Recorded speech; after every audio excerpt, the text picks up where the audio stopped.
Maybe I'd see. I didn't know you would react like that. You wouldn't survive a day with me, the Mafia boss challenged, on the very night I walked into his house as a favor and became the problem he couldn't ignore. Zen Volkov thought I was just his partner's little sister, a barefoot girl, no home, no power, sleeping on the goodwill of dangerous men under their roof. He thought he could size me up with a glance, taunt me with a smile, and scare me with the name everyone feared. But I'd already lost too much to lower my head, so I smiled. I matched him, and I made the most feared man in that house forget his own rules. He said I wouldn't survive him, but it was Zen Volkov who started losing control. Hi, I'm Lena. A special shout out to those of you watching Book 1 for free here on the My Stories platform, completely ad-free and uninterrupted. Chapter 1. Burst Pipe, Burst Life. The cafe near Pratt smelled of reheated grounds and thermal paper, and I already knew, without looking at the time in the corner of the screen, that it was past midnight. I had the kind of exhaustion that comes from 3 final submissions on top of a head that hadn't slept right in a week, and the kind of pride that insisted on finishing the floor plan by hand because the professor, a small German woman who smelled of chalk and judgment, said an architect who forgets her pencil forgets her house. I kept biting the pencil, which was an old habit, a holdover from when Aunt Carter would get on my nerves about stopping and I'd do exactly the opposite. It was a habit nobody, in 22 years, had managed to break me of. The plan was a small renovation, a flower shop in Greenpoint that probably would never get built, but I'd drawn the shelves 3 times just to get the morning light angle right. It was my obsession, drawing the light before the wall. Are you still alive, or should I call for backup? Danny sat down in front of me with the elegant violence of someone who never asked permission to exist. Super short hair, huge earring, strappy sandals in the middle of a cold month, iced coffee in one hand, and a paper bag in the other. The most stubborn Nigerian woman in Manhattan, and the only person, besides the aunt who'd died 9 years ago, who had ever seen me cry. Alive, I answered, without taking the pencil out of my mouth. Debatable. I brought pão de queijo from the Brazilian bakery on Bedford. She pushed the bag toward me. No ceremony. How's the ghost brother? The question came without warning, slipped into the middle of a sentence about bread, the way she did when she wanted the truth. I pretended not to hear, grabbed a warm pão de queijo, bit into it, and made the face of someone reviewing a quote. Ren. He's alive, Danny. As always. Working in construction? Working in construction. She laughed through her nose. That way that said, I know you're lying. I'm not going to push now, but I'm going to push. I thanked her in silence. That was Danny's grace. She let me have my secrets, but never pretended they didn't exist. She just sat on top of them and waited. Go home. She nodded toward the window. Look at the sky. The sky had the wrong color, a blue-gray that promised heavy rain before dawn. It was early fall in New York, and the air inside the cafe had the warm smell of heating running against the cold glass. I tucked the plan into a hard folder, closed the notebook, let Danny finish her coffee alone because she'd stay until 2 chatting with the barista, and crossed the street toward the station. The L train was nearly empty at that hour, and I rode standing anyway, leaning on the bar, eyes closed counting to the next stop. Brooklyn waited for me with its half-wet silence. I lived in a 2-bedroom apartment on a street of low brick buildings, sharing with a grad school classmate who'd gone to Philadelphia to visit her mom that week. It wasn't luxury, it was mine.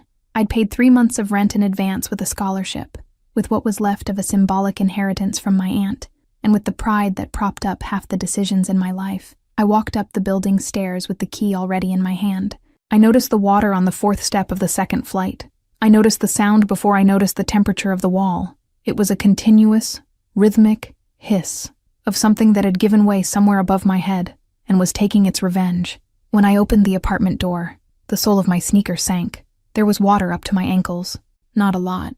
Enough to cover the wood floor, to swell the books I'd forgotten stacked next to the couch, to make the floor lamp buzz an electric warning that forced me to step back and flip the breaker before stepping in again.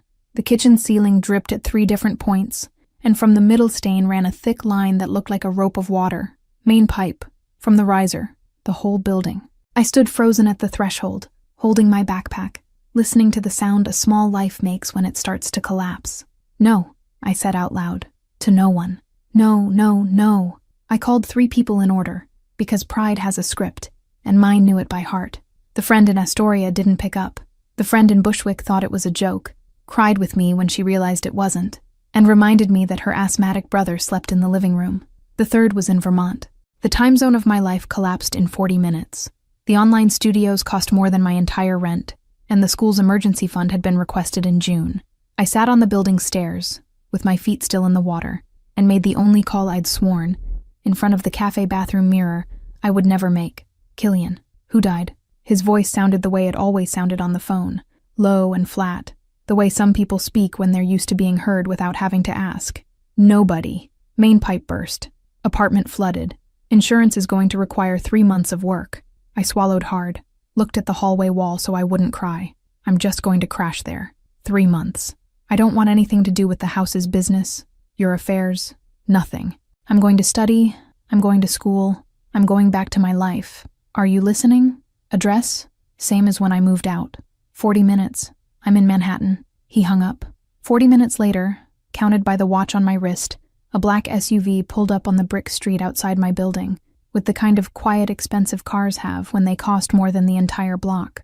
The headlights swept across the wall, and 2 men got out of the front seat, before my brother got out of the back. Both wore black jackets and had that specific way of walking like men who are always checking window angles. Killian came after with his usual slow stride, dark coat, hands in his pockets, hair cut as if it were the same clipper and the same barber all year long. He looked at the inside of my building. He didn't look at me. Pack what fits in one suitcase. The insurance handles the rest.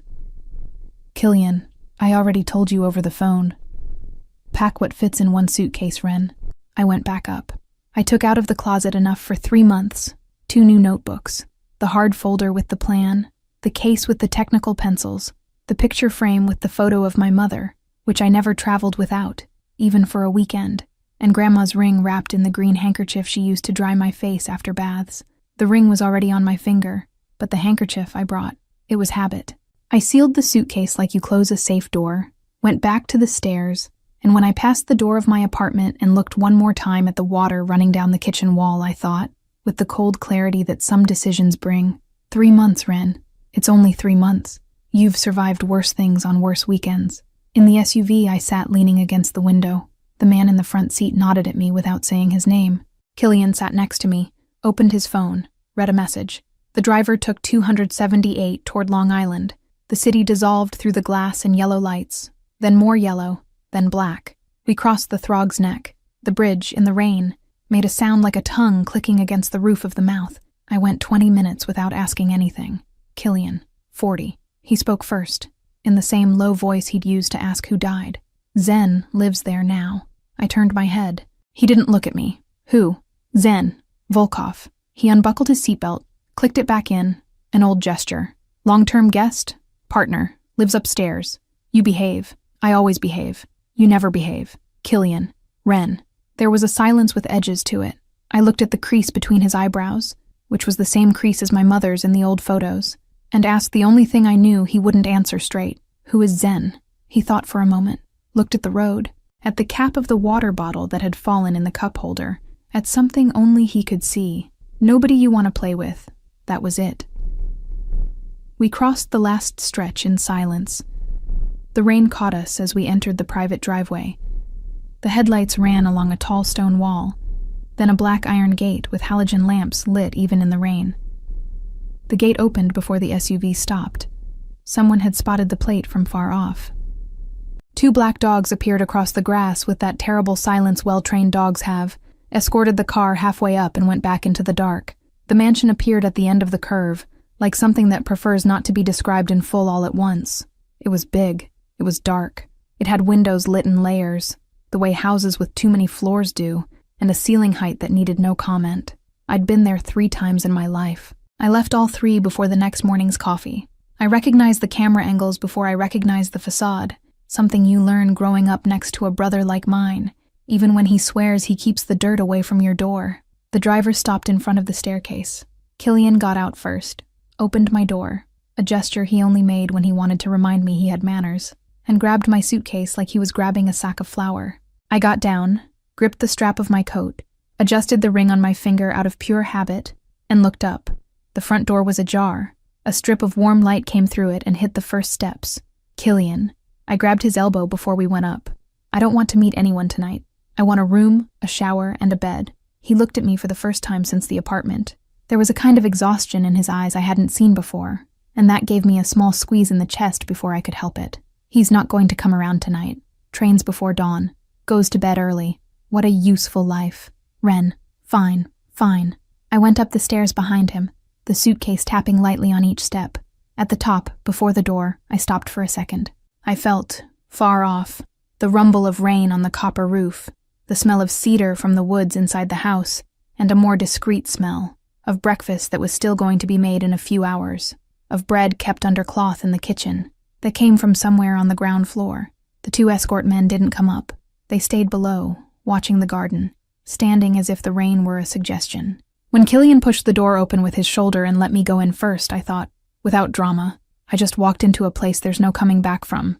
I didn't know how much of that was true.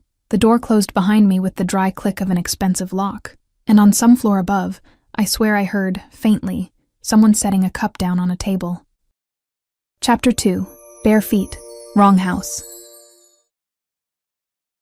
I woke up at 7 to the kind of light that only comes into rich people's homes, strained through heavy curtain, measured, organized as if the morning also needed permission to exist. For 2 seconds I didn't know where I was. For 2 more I remembered. I stepped on the wide plank floor, grabbed the first t-shirt out of the suitcase, a huge gray t-shirt of my aunt's that came down to mid-thigh, twisted my hair into a crooked bun, and went down without putting anything on my feet. My feet like the cold of the planks. I'd always been like that. Aunt Carter said I'd catch pneumonia. Aunt Carter died of something else. The house was silent, the expensive kind of silence, with rugs absorbing footsteps and wood chosen not to creak. I went down the main staircase holding the railing, crossed a hall with a ceiling too high for that hour of the day, turned left in the corridor that smelled of cedar wax, and pushed through a swinging door that opened into the kitchen because I'd memorized, the night before, the way to water. I thought the house was empty. It wasn't. There was a man leaning against the central island of black marble, his back to me, with a white towel tossed over his bare shoulder. The skin of his back was a map of black ink running down the arm to where the training pants began at his hip. Dark hair, broad shoulders, a waist narrower than the tight definition of all that promised. He was reading a financial report, with the calm of someone reading the Sunday paper. He had a small white cup in his right hand.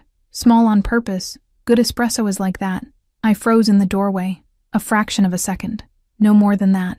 I rebuilt my face at the speed Brooklyn Wren rebuilds her face when the landlord knocks on the wrong day. "Good morning," I said, in the most neutral voice I had available at that hour. He didn't turn immediately. He first marked his place on the line of the report with his finger, then set the cup on the counter without making a sound, then turned his head over the tattooed shoulder, looked at me like someone checking the time on an expensive watch, let his eyes drop from my disheveled face down to my bare feet, came back up to my face, and, with the timing of someone who knows exactly the effect he's producing, smirked. It wasn't a pretty smile. It was a smile that knew, "You don't look like Killian's sister." His voice was low, with the kind of roughness that comes from underuse, like an engine that sleeps in a cold garage. There was an accent buried somewhere underneath the perfect English, more felt than heard.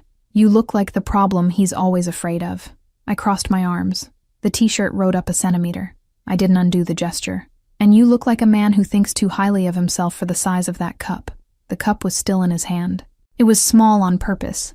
Good espresso is like that. He looked at it, then at me, with his brow slightly raised, and I saw for a second something cracking at the corner of his mouth that wasn't the smile. It was quick. It went back to normal. Xenophon Volkov.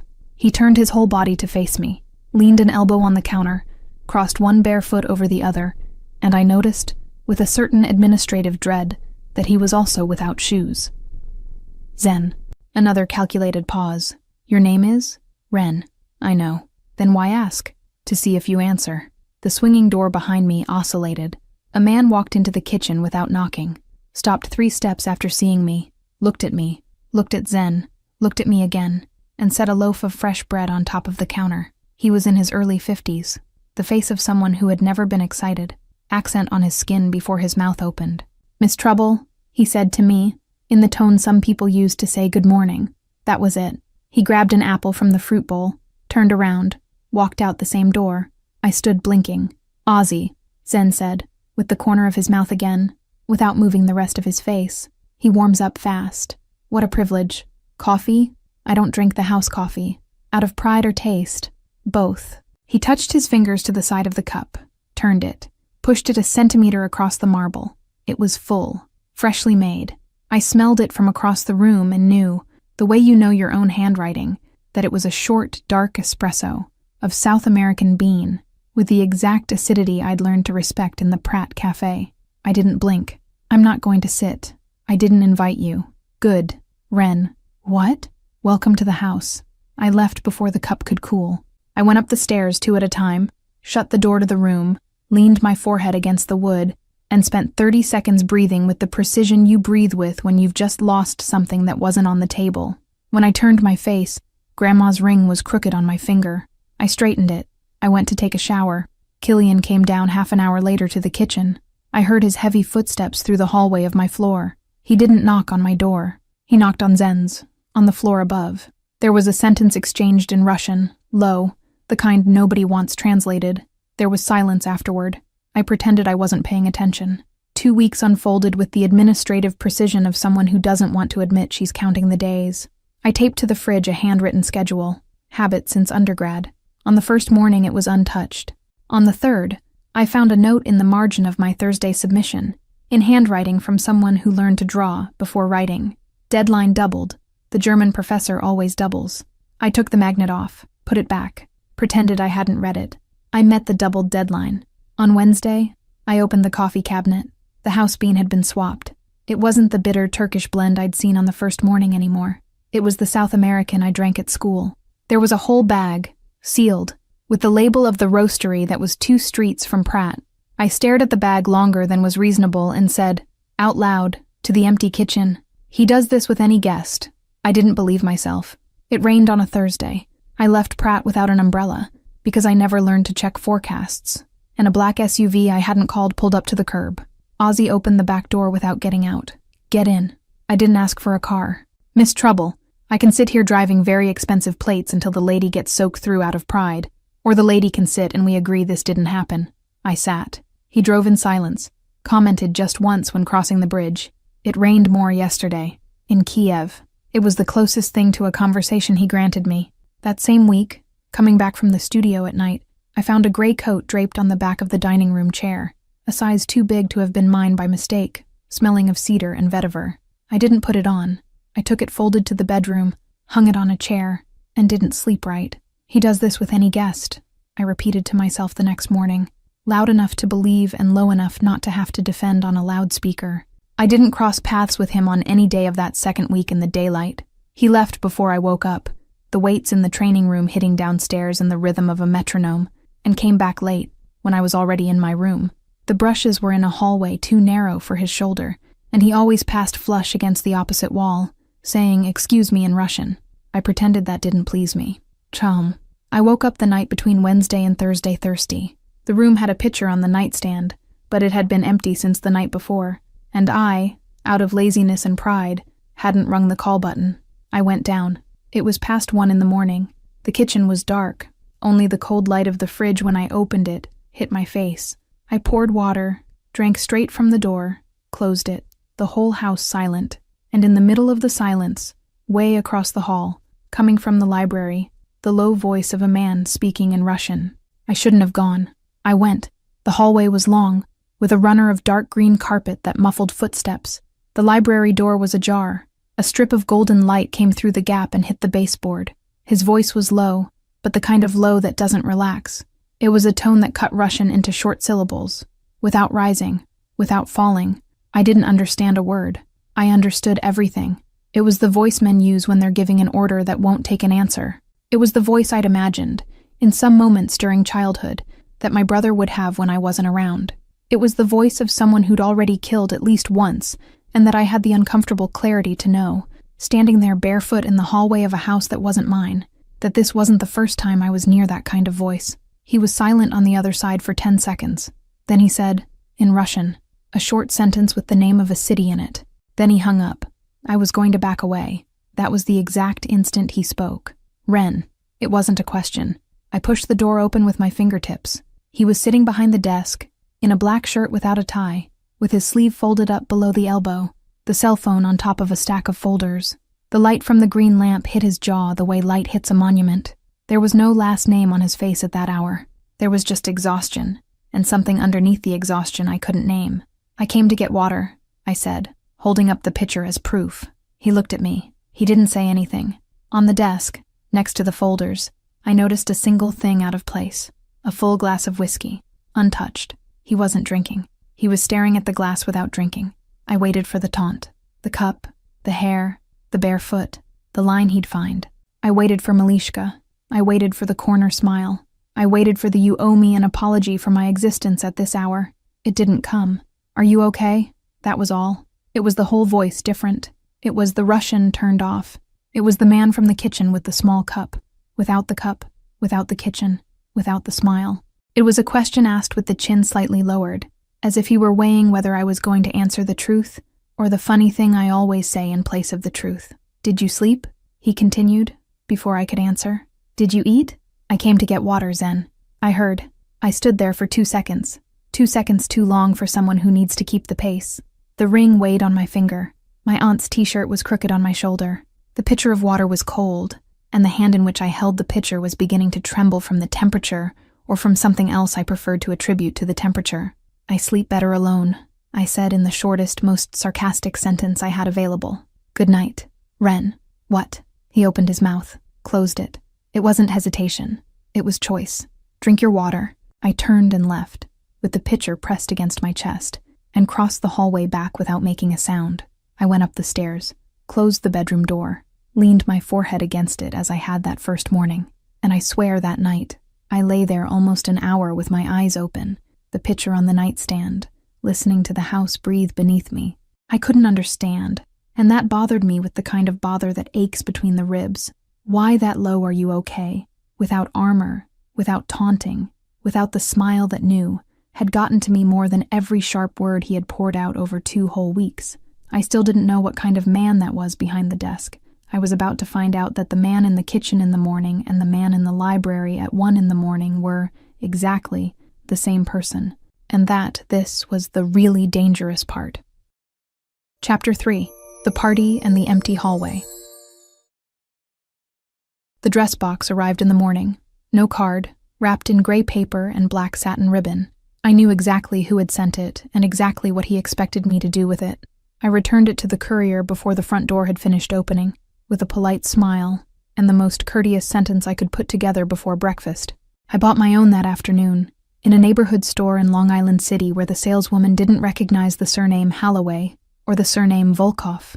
It was a black, simple dress of heavy fabric that fell straight to below the knee, with a single strap crossing the back. It cost less than $200. I paid with my card, from my internship, from my account. I left the store with the bag dangling from my finger, and the rare feeling of having recovered a piece of ground. The unsigned black card was still on the table in the kitchen when I walked through. Killian pretended not to see it. Zen, leaning against the counter with the week's report open, looked from my bag to the table and back to the report without saying a word. The corner of his mouth twitched slightly, and I didn't know if it was irritation or laughter. I suspect he didn't know either. The night of the event, the mansion was taken over by a kind of motion I'd never seen. Cars coming through the gate every few minutes, women from the staff going up and down with hangers covered in plastic, Lev Sokolov in the office with the consigliere in a meeting. No one explained to me. Ozzy passed through the hallway of my floor, paused for 3 seconds, sized up my dress with an inventory taker's eye, and just said, "Black shoe. Not that one." He gestured with his chin toward the low sandal I'd set out. "The lady is going down a marble staircase. The lady is going to want to step on the man with the wrong elbow. The lady is going to want to heel. Ozzy, you're more maternal than my aunt ever was. Miss Trouble, your aunt ran out of patience early." He stepped back toward the staircase. "I don't have that luxury." I changed shoes. I came down the main staircase at 8 on the dot, with my hand sliding along the dark wooden railing so I wouldn't trip in the heel Ozzy had demanded. Down below, the entrance hall was full. Killian, in a tuxedo, was talking near the door with a gray-haired man I didn't recognize. Lev Sokolov was laughing at something only he had found funny. And Zen, in the center of the hall, in the middle of a sentence with a European partner who held a glass by the stem, stopped talking. He didn't say anything. He just stopped. I saw his sentence die in the air the way I'd seen, on another night, the glass of whiskey sit still in his hand without him drinking. The partner followed his gaze, turned his face, saw what he was seeing, and had the intelligence to excuse himself in a low voice and disappear toward the bar. Killian, from his corner of the door, fixed his eyes on Zen's back with an intensity I felt before I understood. It was a silent warning between the two, the kind of warning men in that life trade without ever needing to translate. I reached the last step and stopped in front of him. Zen wore black tie, black cufflinks, his hair combed back with an almost military discipline. The tattoos disappeared beneath the collar, as if the night had swallowed them.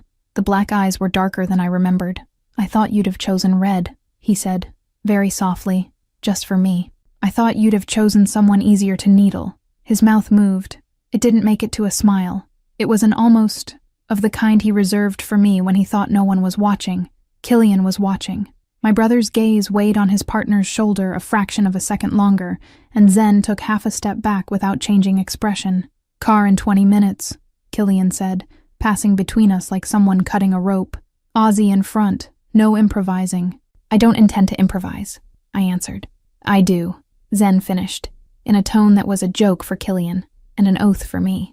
The Volkov Holdings ballroom occupied the top floor of a Manhattan building, glass from floor to ceiling facing the river, antique chandeliers, waiters circling like trained fish. I'd seen society. I'd never seen Bratva society. Killian introduced me to 3 couples in a row, all with last names that seemed to weigh more than they deserved. Zen was circling on the other side of the room, in the center of a ring of men who spoke little and drank less. I wasn't looking at him. I felt him, that I did. The kind of presence that occupies a 50-meter room the way it occupies a small kitchen. And I knew, without turning my face, that he wasn't looking at me either, and that it was precisely why he knew where I was the whole time. That was when he approached. The man wore an Italian suit of impeccable cut, smile too wide for the size of the mouth, teeth aligned as if they'd been counted. He extended his hand before anything else. "Matteo Carrega," he said, with a Sunday accent and a Wednesday gaze. We weren't introduced. I'd protest, but you'd be right to think I insisted. "Ren," I answered. "Just Ren. I didn't give a last name on purpose." "Ren," he repeated, holding my hand a second longer than civilized would ask. Small, sharp. They go well together. His eyes dropped from my face to my collarbone and came back. "Do you study here in Manhattan?" "I study. Architecture? Why the question? You look at the room's ceiling like someone calculating clear span." He laughed softly, and the laughter passed over my wrist. "That's a charm. Do you go to these events?" "When I'm invited." "And when you're invited, you come with a black shoe," I said, withdrawing my wrist. "That's what we decided today." He laughed again, louder now, and a few people nearby turned. I identified 3 things at the same time: that he was holding me in others' line of sight on purpose, that he was asking what he was asking to find out routine, and that my skin had cooled to a temperature that didn't match the room. Kidnapping with questions is an old practice. I grew up with a brother who spoke in codes. I know the smell. That was when a hand landed on the small of my back. It didn't ask permission. It didn't announce itself. It just landed, broad, warm through the heavy fabric, with the silent precision of someone placing a hand somewhere he considers his. I didn't need to turn around to know. "Carrega," Zen said, over my shoulder, and the entire temperature of the room shifted floors. "You're a long way from home, Volkov." Matteo opened his smile even wider. "I was invited." "You were." The pause between the 2 words carried more threat than any sentence I had ever heard in my life. Zen didn't take his hand from my back. He just pressed lightly, toward the side door, and the pressure was order, not invitation. I obeyed, not out of fear of him, out of fear of what he'd do if I didn't. We crossed the room without him saying a word to the Italian, without him saying a word to me, without him taking his hand off. When we passed through the side door and the sound of the party dropped from one layer to another, he finally let me go, only to close the door behind us with his other hand. The side hallway was narrow, with high ceilings, cream wallpaper, and a single sconce lit at the far end. The sound of the party became a muffled hum. I felt the heels sink into the thick carpet when I took half a step back. "You don't get to give me orders," I said, before he could speak. "You don't decide who I talk to. You don't decide which way I walk. You don't own, Ren, a single thing inside this dress, Volkov. And if you think, Ren," he took a step, and I took a step back by reflex, and behind me I found the wall, cold of the paper at my back. heat of him in front. The sconce painted half of his face in copper and left the other half in the dark, and his eyes were on me with a fixation that cut the air from my lungs before he spoke. "Do you know who that man is?" The voice came low, controlled with visible effort. "Do you know the name he carries? Do you know what he was doing asking about your school? I know how to defend myself. You don't. You don't have the right—" "I do," he said, and the sentence came out like a stone falling into a cistern. "I do, Ren. Not for Killian. Not for the last name. Then for what?" The question came out without my authorization. It came out louder than I wanted, and hoarser than I wanted, and hung between us in the narrow hallway like a third person. Zen opened his mouth, closed it, opened it again. He braced one hand on the wall next to my head. The other hand stayed in the air, half a centimeter from my chin, without touching, and I saw the effort he was making not to touch. I saw the tendons in his wrist lock. "You wouldn't survive a night with me, Malishka," he said, low against my mouth without touching. "You have no idea." His breath smelled of an expensive distillate and something of mine that I couldn't name. I felt the dress tighten in places that had fit perfectly at home. I felt, mostly, anger, because I wanted him to touch me, and I wanted even more to keep my spine straight and my tongue sharp, and the two things were, in the same body, fighting. I smiled slowly. I really smiled. I tilted my chin a millimeter up. "Funny," I said, at the same level he'd spoken to me. "I always get suspicious when the man has to warn you about size.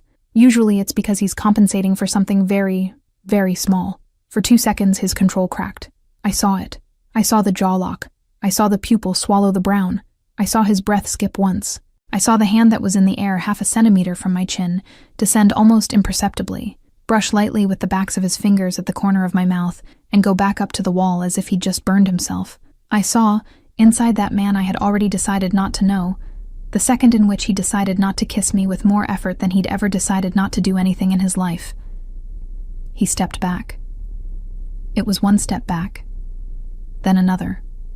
He straightened his tie without looking at the tie. He breathed once, deep, and said, in an almost normal voice, "Killian is waiting.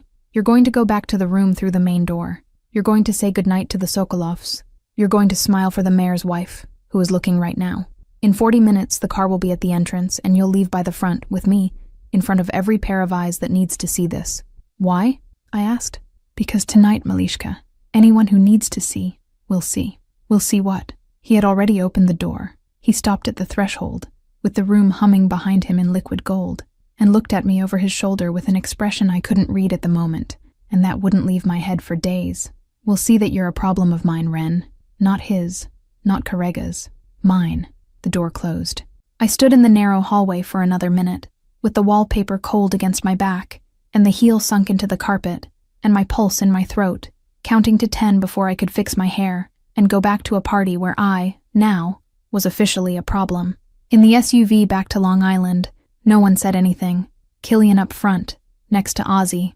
Zen in the back seat with me, almost a meter away, looking out the window as if the window had betrayed someone in the family. I was looking out the other window. The lights of the bridge passed in orange stripes over the black fabric of my dress. Ozzy, at the wheel, commented on traffic. "Tunnel jammed. We'll go over the bridge." He turned his head half a millimeter. "Is the lady all right?" "I am." "Is the gentleman all right?" Zen didn't answer. Instead, he reached toward the central console, took out a small black key fob, thin, the size of a coin, and let it drop into my purse, on top of the fabric. He didn't say a word. "What is this?" I asked. "In case you go walking off alone at night, and I need to know where to." "I don't need a babysitter, Volkov." "I know." He kept looking out the window. "The babysitter is mine, not yours. I went to bed with the fob at the bottom of my purse. I didn't take it out. I also didn't know how to name the reason."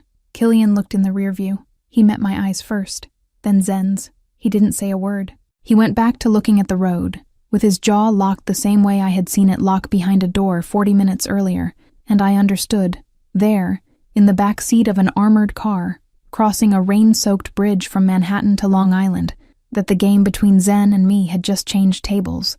It wasn't words anymore. It was presence. It was a man who had decided not to kiss me, and had spent on that decision more strength than on anything else I'd ever seen him do. I leaned my temple against the cold glass and closed my eyes. Neither of us knew how to stop, and that was the part that still scared me less. Chapter 4. 3 a.m., Tea without words. The 3 weeks following the party carried the kind of silence that isn't rest. It was the silence of a room where something expensive has just been broken and no one moved to sweep. I went to school, came back, defended the first part of the final project before a panel that had no idea my hand had trembled for the wrong reason. I got the highest mark. I got home, threw the folder on the couch, went to the fridge, and the schedule taped there had a new reminder written in handwriting that wasn't mine. Monday, submission 10 p.m., dinner before at 8 p.m., don't skip. I looked at the magnet holding the schedule longer than I needed to. It was around that month, more or less, that he stopped taunting with words and started taunting with presence. It wasn't a visible decision. It was a change of method.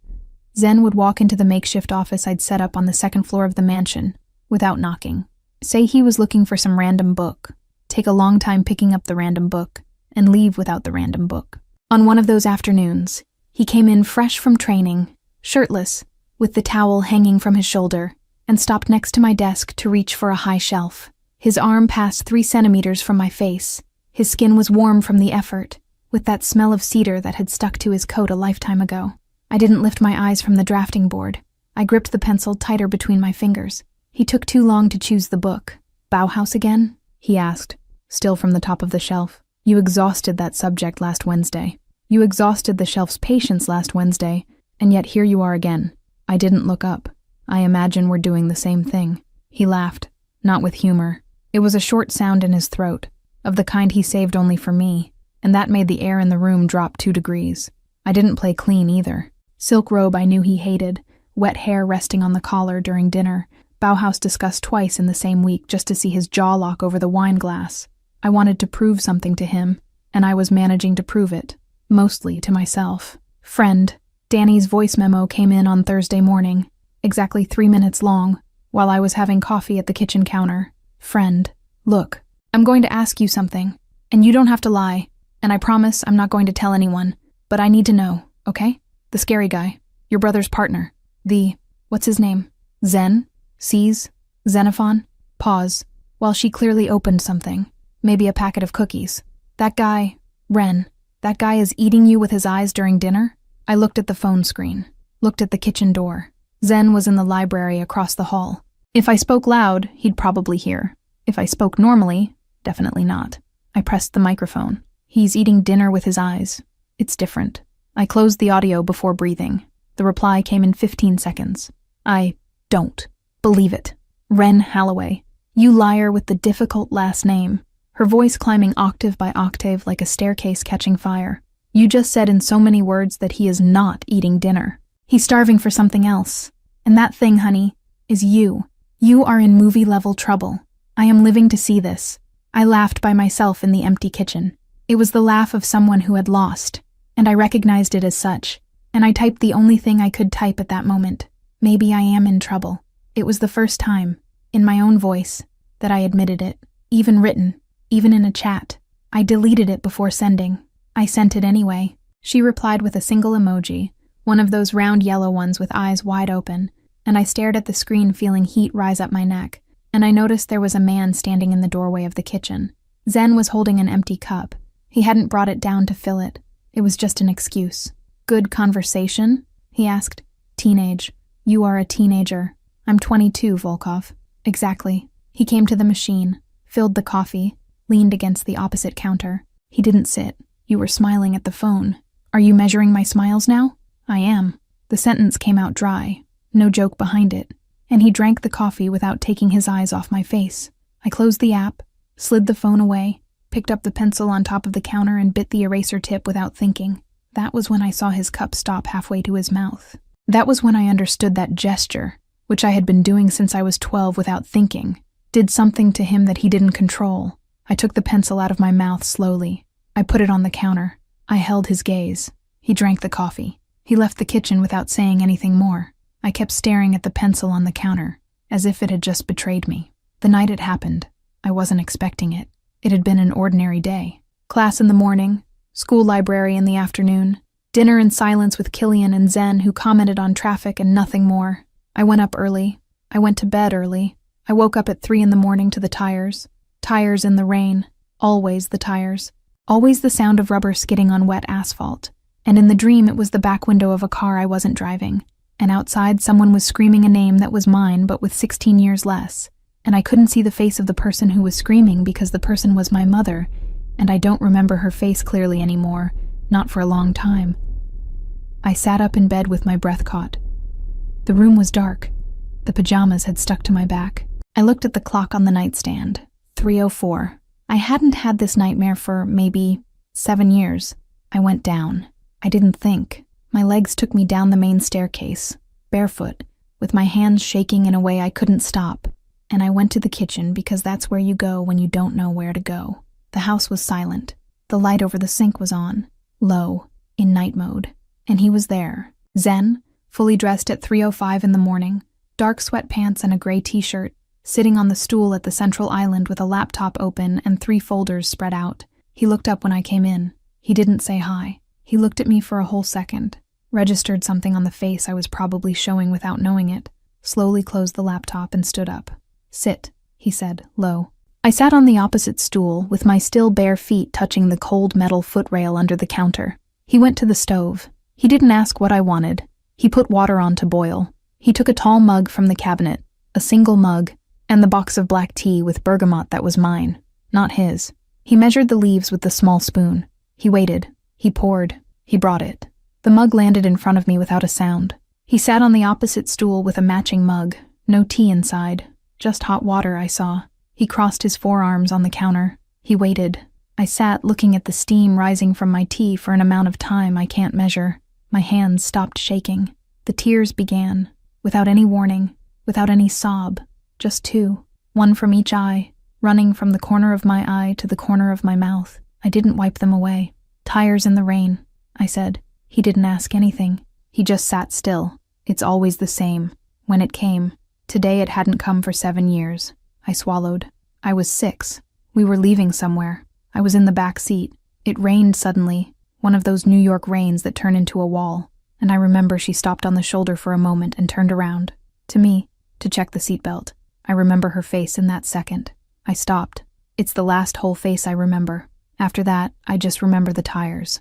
And a red light. And Ileana, who wasn't there, but who's the one who picked me up at the hospital and stayed with me until I was 8. Then she disappeared. They said she went back to Romania. I never believed it. I lifted the mug. I took a small sip. The tea burned my tongue in a way that hurt without hurting. After Ileana, it was Aunt Carter. But Carter died when I was 13. I smiled crookedly, with no joy at all. "You lose your mother twice in this family." Pause. "Car accident." That's what they told me. Wet road. Another driver. Black car. No witness. No camera. No one. I looked at the dark window in front of me, where my own reflection was looking back at me with a child's face. I always thought something was wrong with the story, but everyone told me I was a child, that children make things up, and my brother never talked about it. Killian would put his hand on my head and change the subject, and I grew up learning not to ask. I wasn't looking at Zen when I spoke. I was looking at my own reflection in the dark window, so I kept talking, pouring words out into an empty kitchen for a man I thought was just listening. I would only understand, much later, that that was exactly what he was, listening in a way that had nothing to do with courtesy. It's funny that I'm telling you this. I don't even tell Danny. I looked at the mug. She knows my mom died. She doesn't know about the tires. Zen took a while to speak. When he did, it was very low. "Ileana took good care of you." It was a sentence, not a question. I didn't notice the difference at the time. "She used to sing in Romanian while she cooked," I said, smiling a little, without realizing it. I didn't understand anything. I thought it was magic music. I looked at him. "Do you like magic music, Volkov?" "I never knew any." "What a shame." "Shame." He set the mug down on the counter, slowly. I saw the fingers let go of the porcelain with the care of someone diffusing an explosive. I didn't see the white knuckles. They had already returned to color. We sat in silence longer than I know how to count, the steam from the 2 mugs rising between us, the microwave clock blinking 3:42. At some point, I propped my elbow on the counter, then my temple on my hand, and the exhaustion came in a wave.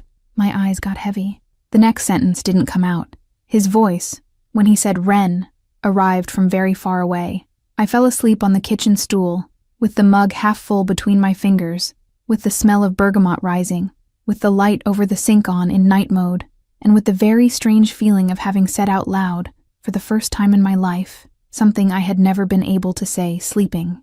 I woke to sunlight coming through the east window of the kitchen. I was still on the stool. My back hurt. The mug was gone from the counter, washed and dry on top of the drying rack. On my shoulder, someone had placed the gray coat with the smell of cedar, the same coat that had appeared on the back of the chair on a rainy night, weeks earlier, the coat I'd pretended not to notice. In front of me, on top of the counter, were 3 things, lined up with the calm precision of someone who measures the world in millimeters.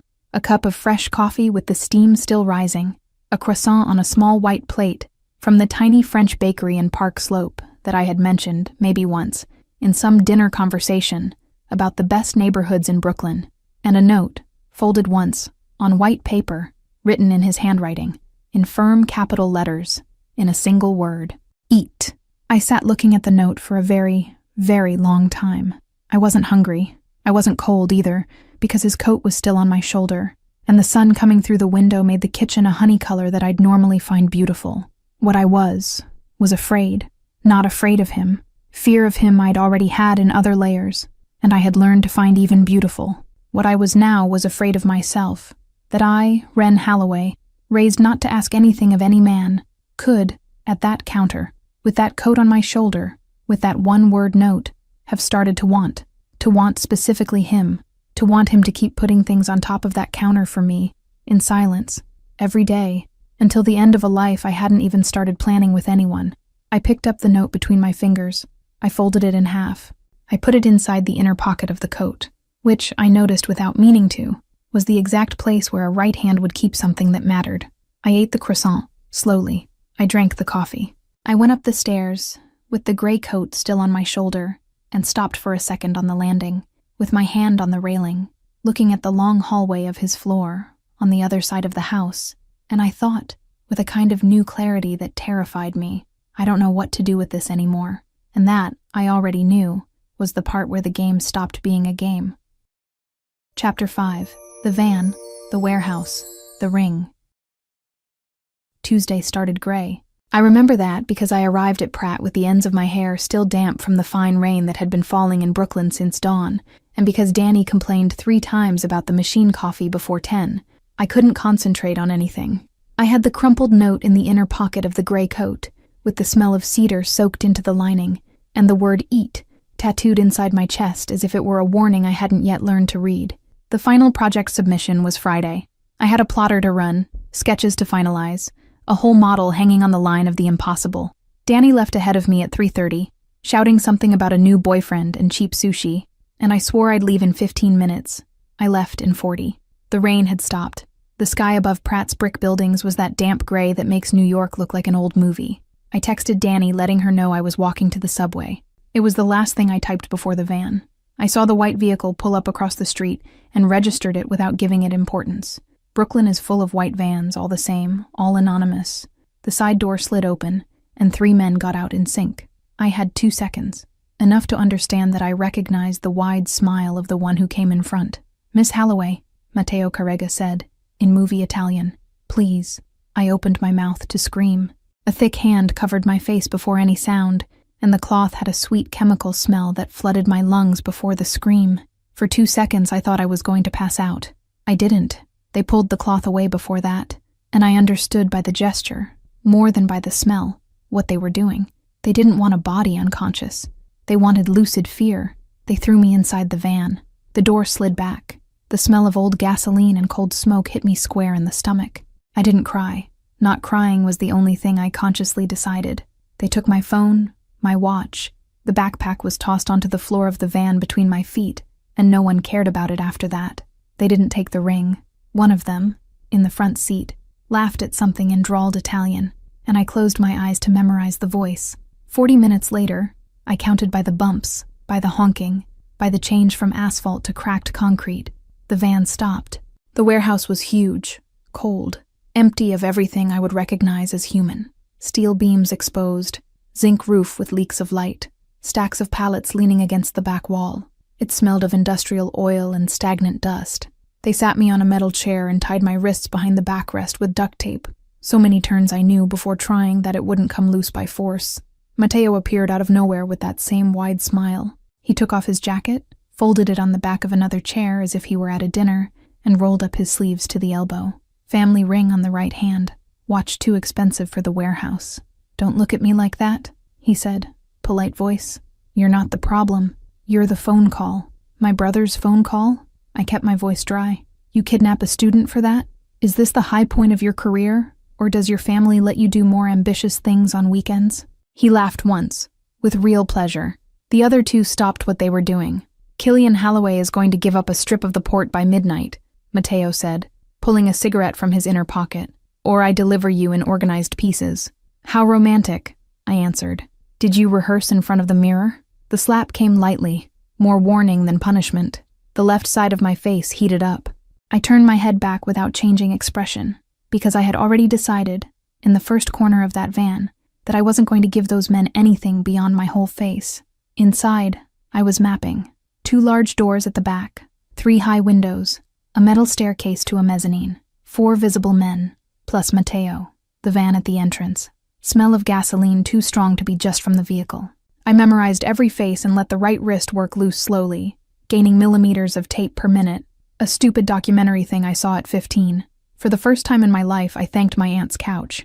Your tattooed brother-in-law is coming to get you, Matteo said, dragging on the cigarette. That's exactly what I want. It was at that moment that I heard it. First, it was a thin whistle in my ear, the kind we confuse with pressure. Then it was the vibration in the metal plate of the floor, going down the legs of the chair, going up my heels. Then it was the unmistakable sound of blades cutting air very close, low, contained. Helicopter. I breathed for the first time in an hour, slowly, through my nose, so no one would see. I knew who was coming. I knew he'd come alone, even if the rest of the world screamed for him not to. And I knew, with a certainty that didn't match anything I had admitted up until then, that if Matteo Carrega lit that cigarette completely, I wasn't going to be there for the ending. A curiosity, I said, in the lightest voice I could manage. How many men did you bring? Matteo blew the smoke toward my face. Enough. What a shame, I answered. For him, enough is generally a logistics problem. The first explosion came 2 seconds later. It wasn't exactly an explosion. It was a muffled blast, like someone had blown a steel door with something that knew exactly where to hit. The light in the warehouse flickered. One of the men drew his weapon and ran to the side door. Matteo lost the slack in his smile. I faked passing out. I let my head drop forward, hair covering my face, shoulders heavy. It wasn't hard. I had too much adrenaline running in my blood to look relaxed, but I had enough exhaustion to look out. Matteo grunted something in Italian, and the footsteps moved away toward the chaos. In the second when no one was looking at me, I freed my right wrist from the tape. I didn't run. I knew running was the thing they expected. There were shots. 2, 3, then a complete sequence that I stopped counting. Glass shattering somewhere above. A short, muffled male scream. The smell of gasoline turned into the smell of burning gasoline. The leaks of light from the roof gained company. Orange light climbing the back wall. Alive. Hungry. Fire. The steel door of my room blew inward with the sound of something being kicked by a man who no longer had patience for locks. Zen entered. I had already seen the man come out of training with a t-shirt clinging to his chest. I'd seen the man in the Italian suit, the man with the cup of coffee, the man in the library at 3 a.m, the man who walked into that warehouse I had never seen. He was completely covered in blood, not the cinematic faces of the movies. Real blood, dark, thick, on the right sleeve up to the elbow, on the knuckles of the hand that held the gun, on the corner of his jaw, in a thin gash above the left eyebrow. The black shirt was glossy wet on the chest. It wasn't his blood. I could see it by the way he moved. No limp, no holding any side, with the entire economy of a whole man. His eyes swept the room in a second and a half, found the chair, found my face, and something in them dropped from a height I couldn't measure. He crossed the 12 meters between us with no visible hurry and at an impossible speed. The first thing he did was not cut the tape. The first thing he did was shove the gun into the shoulder holster, kneel in front of me, hold my face with both hands, and look for injury. Thumb passing near the bruise from the slap, eyes going down to my neck, to the collarbone exposed at the neckline, to my wrists. His breath going in and out of his nose at a rhythm that didn't match any moment I had ever witnessed. Heavy, irregular, completely lost. "Where?" he asked, and the voice came cracked. "Where, Malishka?" "Nowhere," I answered. and heard my own voice tremble for the first time in 2 hours. He didn't get there. 42 minutes. He said it to me, but the voice was for himself. The bag stopped here 42 minutes ago. I came in the first fraction of a second. I remembered the fob. I didn't say anything. I gripped his sweatshirt between my fingers. He closed his eyes for half a second, tilted his forehead to mine. His hands stayed on my face, as if he had forgotten he needed to let go to untie me. I felt the blood drying between his thumb and my cheek, the smell of gunpowder on the chest of the shirt, the minimal trembling of his chin pressing close to mine. It was at that instant that I understood. It wasn't mafioso control. It wasn't possession. It wasn't the man from the hallway of the party pretending to give me orders. It was a man who had almost died inside in the last 2 hours, and who was only now able to breathe, with his hands on the face of the person he had come to fetch. He pulled a knife from his inner pocket and cut the tape in one motion. My wrists burned. He examined them one by one, lifted his chin, said something in Russian to the earpiece in his ear, received an answer I didn't understand, nodded once. Then he picked me up in his arms as if I weighed what a coat weighs. "Close your eyes," he said. "Low. You don't need to see this." I didn't close them. We crossed the burning warehouse. The stacks of pallets at the back were now an orange wall climbing to the roof. 2 bodies on the ground near the side door, with no face I would recognize. Mateo wasn't anywhere visible. Ozzy waited at the door with a gun resting on his forearm, watching the exit with the same air of someone commenting on the weather. "Miss Trouble," he said. No expression. "Can the lady walk?" "I can," I lied. "He's not going to put you down anyway," Ozzy answered. "Save your breath." The air outside was cold, damp, real. I breathed for the first time without the smell of burning gasoline. The armored SUV was parked 3 meters away, engine running. Zen put me in the back seat as if I were made of glass, got in right after, closed the door with his free hand. Ozzy took the wheel without saying anything more. The car took off. I was shaking. It wasn't cold. Zen took off the black jacket, the one he had thrown over the bloodied shirt before going into the warehouse, and covered me without asking. It smelled of cedar and something else, older, more dangerous, that I now recognized as his real smell underneath the coffee and the soap. He pulled me to his side with a whole arm, and I didn't resist. I leaned my temple against his collarbone, below the open collar, and closed my eyes. "I'm going to get you dirty," I murmured. "Late. Get me dirty," he answered. The SUV took the road to Long Island. The headlights of other cars came and went past the window. I felt his heart still beating wrong, too fast for the calm he was trying to show with his breathing. It took 10 minutes for him to speak. "I lied," he said. The voice came low, without the CEO shell, without the family nice guy shell. It was just voice. That night in the hallway of the party, I lied. "You don't have to survive a night with me. I'm the one not surviving you." I opened my eyes without lifting my head from his chest. "You've been mine since the first morning in the kitchen," he continued, and his hand found mine under the jacket. "Since the bare feet, since the bitten pencil." I tried to pretend I wasn't. I failed. I had 2 hours today thinking I'd failed at something else, and I'm not a man who knows how to pray, Ren, but I prayed for you on the way to that warehouse. I couldn't answer. My throat had closed. Instead, I squeezed his hand. It was at that moment that the light of an oncoming car came through the window. It lit the back seat for 2 seconds. It lit his face turned toward me. It lit my hand inside his hand.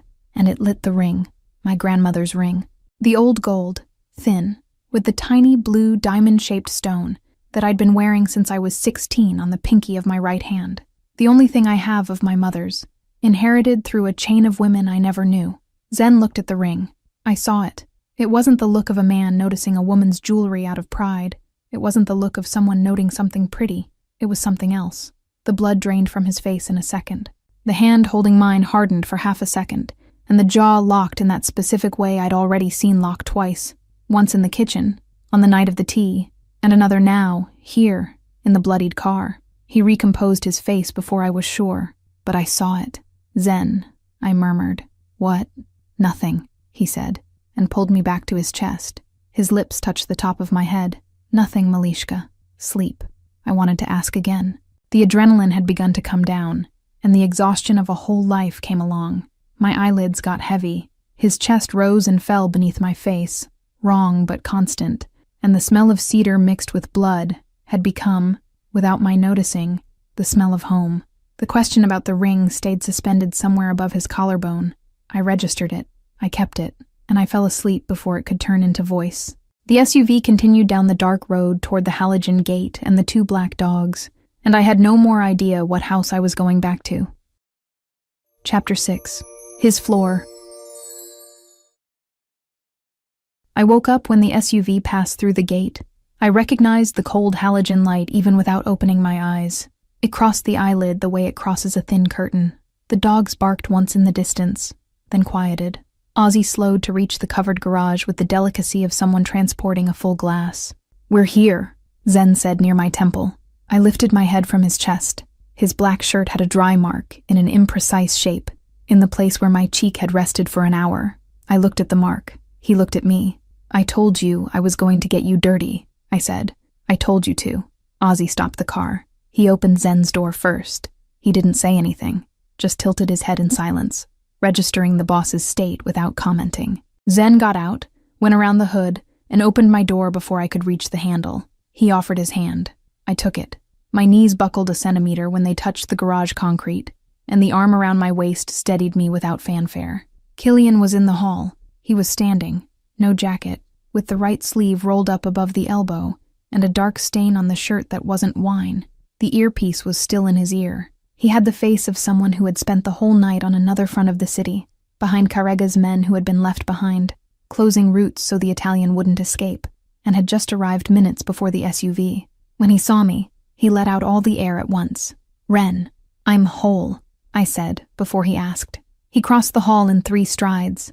For a second I thought he was going to hug me, and I wouldn't know what to do with that. But Killian stopped a step away from me, looked from my head to my feet, registered Zen's jacket over my shoulders, registered the blood on the hem. He just touched my elbow, lightly, like someone confirming I existed. He looked at Zen over my head. The two exchanged something in silence that I didn't have the password to read. Killian nodded once. He didn't say anything else. I went up the stairs behind Zen. It wasn't a thought-out decision. It was one foot in front of the other. On the first landing, I looked at the hallway to the right, the one that went to the guest room where I had slept for 2 months, with the schedule and the blanket and the bitten pencil, and I looked to the left, the hallway of his floor, where I had never been. I went to the left. Zen stopped in front of the last door. He didn't open it right away. He looked at me as if he wanted to give me the chance to change my mind in silence. I didn't change. I pushed the handle first, with my free hand, and went in. The room was large, with high ceilings, with an entire window facing the dark garden, a wide bed without a canopy, charcoal gray comforter, books in low stacks on the nightstand, an armchair near the window with a coat thrown over the back. It smelled of cedar and paper. There was nothing of ostentation in the room. There was instead the complete impression that he lived there without performance. "Take a shower," he said, low, behind me. "The bathroom door locks from the inside. I'll stay here, without coming in." I turned. "I don't need you to stay here without coming in." "Then I'll stay here," he answered. "And you decide later." I went into the bathroom. The steam rose quickly.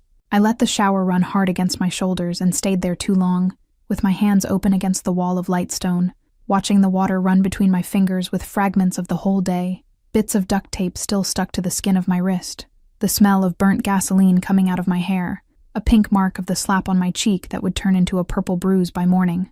I didn't cry in the shower. I had stored the crying somewhere in my chest that I didn't know how to access. In compensation, I trembled. I trembled slowly, long, like someone defrosting. The white robe was folded on the marble bench. It was new. It had the tag. He had had it ordered at some point in the last few weeks and had never said. I put it on, tightened the belt, twisted my wet hair into a crooked bun, and opened the door. Zen had also showered, in the bathroom in the hallway.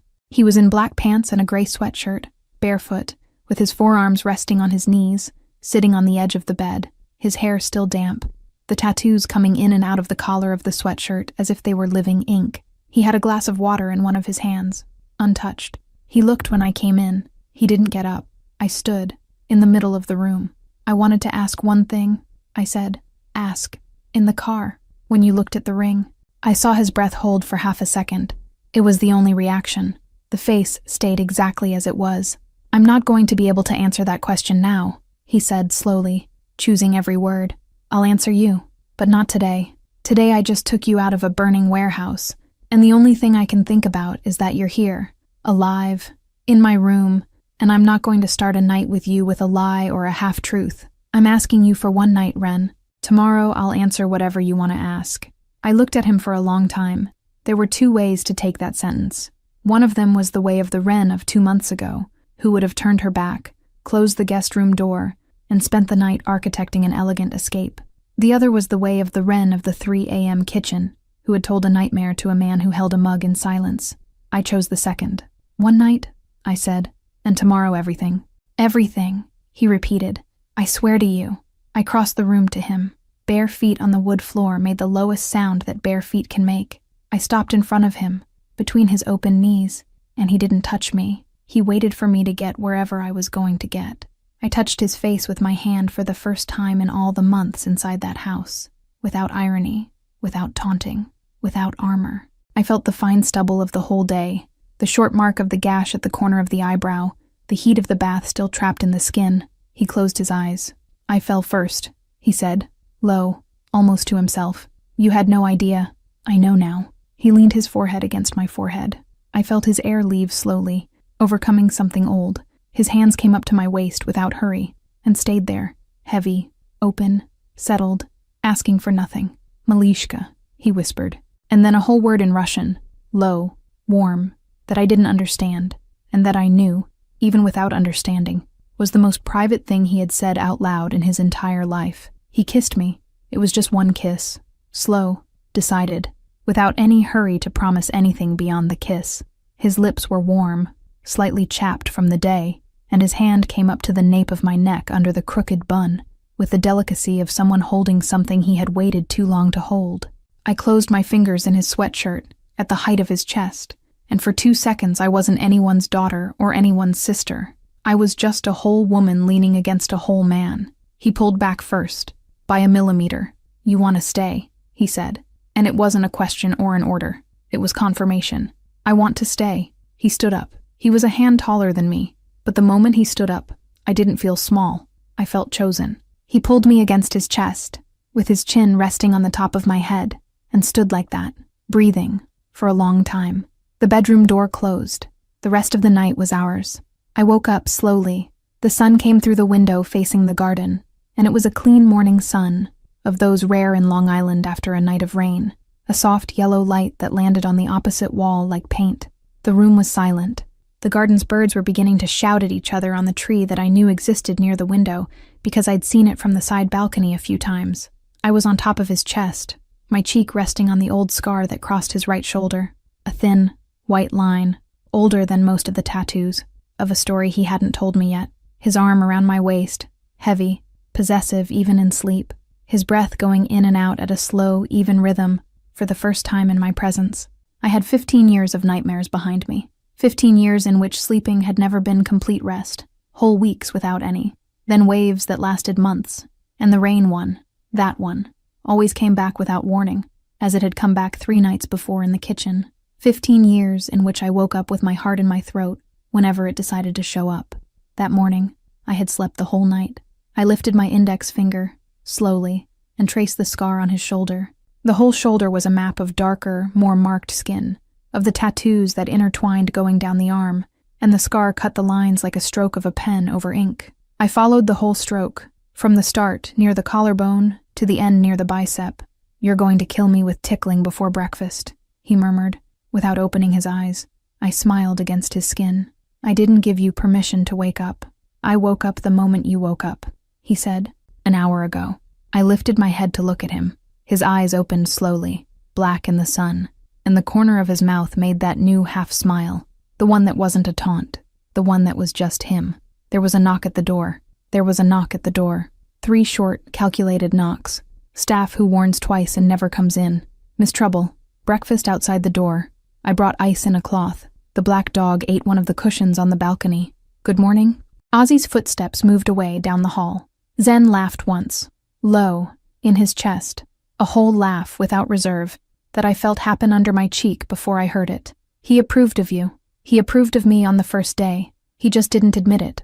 Zen got the tray from the hallway. We ate sitting on top of the bed, barefoot. Me with the sheet around my shoulders like a cape. Neither of us spoke. It wasn't necessary. There was another knock. Firmer. Decent in there? Killian shouted from the hallway. No, I'm coming in anyway. The door opened. Killian came in sweatpants, deep dark circles, mug of coffee in his hand. He looked at me, looked at Zen, looked at the ceiling. He drank the coffee in one go like it was medicine. I was going to pretend I didn't see, but she's my sister. She's my woman, Zen answered, without raising his voice. Killian closed his eyes, opened them. Are you okay? Truly, Killian. He nodded once, got up, went to the door. Before leaving, he stopped and looked at the man sitting next to me. Not the way he would look at a partner, and not the way he would look at an enemy. The way he would look at someone who had just become family without asking permission. Correga left town at 4 a.m. with his face full of holes. He'll show up at another port under another name. I wish you had left him to me. Next time I will. There won't be a next time. That's the point. He left. Closed the door carefully. The way an older brother who doesn't know how to apologize closes a door. He's gone, I said. Gone. But his problem was never his disappearance. It was the order. Whose order? His eyes met mine. For half a second I saw again that minimal crack in the mask. The same jaw locking. But he had promised. And I had decided. Today, I said, more to myself than to him. Today. I leaned my head on his shoulder, on the scar, and closed my eyes. My grandmother's ring caught the sun from the window. The blue stone glinted once, faintly. A very thin question crossed my head before sinking into the warmth of his chest. Why had he gone so pale when he saw the ring? I forgot in 3 seconds. I fell asleep smiling. Lena here. That wraps up book 1, and I've already finished book 2. You can get access to it for a really small fee. I thought we finally had peace. His bed had my side. The kitchen smelled of my coffee. And the house that was once a prison began to feel like home.